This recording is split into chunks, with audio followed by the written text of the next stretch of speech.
basketbola klubs Ventspils šajā sezonā FIBA Eiropas kausā ir aizkļuvuši līdz turnīra astoņdaļfinālam. Nākamie pretinieki cīņā par iekļūšanu starp turnīra labākām 8 komandām būs Izraēlas komanda no Rišonas Maccabi.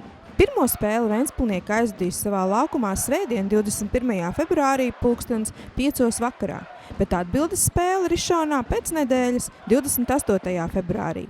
Ja būs nepieciešama trešā spēle, arī tā notiks Ventspilī 2. martā 7:00 vakarā.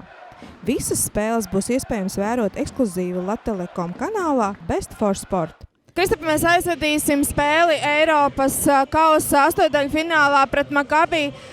Esam tikuši diezgan tālu. Kā tev šis turnīrs ir licies līdz šim brīdim?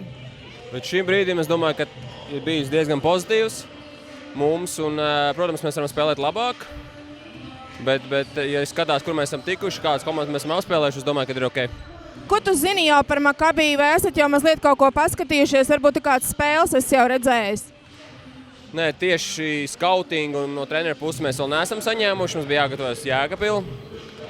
Un, ko es zinu, ka viņiem ir treneri. Es zinu treneri, es daudz reiz pret viņus spēlējis.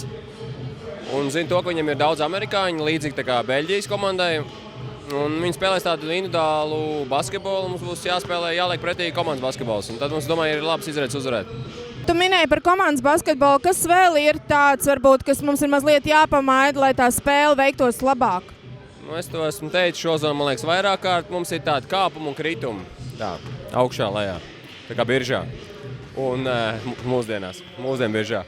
Un varbūt tas mazliet jāsamazina. Protams, bez kāpumiem un kritumiem nevar iztikt, bet mazliet tā dinamika jāsamazina. Saki, lūdzu, kāds tev liekas šīs prognozes pret Maccabi? Vai spēle būs vajadzīgas visas 3 spēles, vai tomēr, man gribas teikt, tiksiet galā 2 spēlēs un tiksim nākamajā kārtā? Noteikti mēs centīsimies tikt galā 2 spēlēs, bet ja būs nepieciešams 3, tad būs 3, un tad redzēs. Saki, lūdzu, tu esi spēlējis Izrēlā.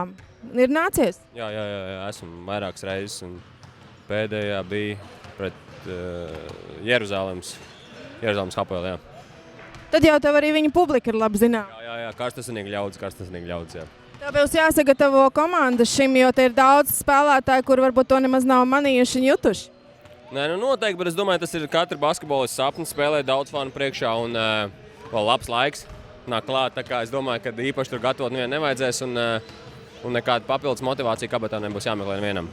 Aicinām visus līdzjūtējus atbalstīt vienīgo Latvijas vīriešu basketbola komandu, kur cīnās Eiropas turnīrā.